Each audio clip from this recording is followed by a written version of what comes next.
So, kasama nung isang kong in-unbox kanina.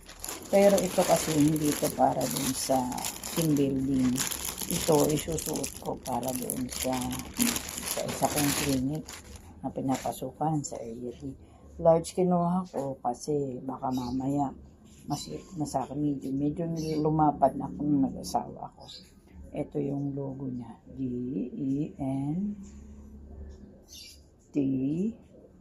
DENTIST, dentist. Tapos, yung ngipin na implant.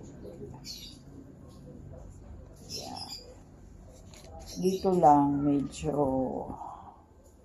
akala ko bulsa.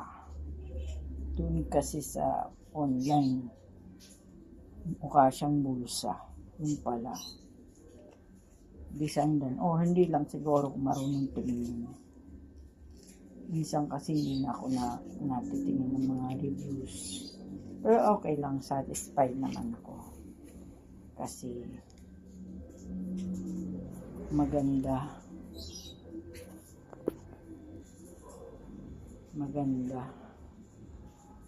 Makapal naman yung tela.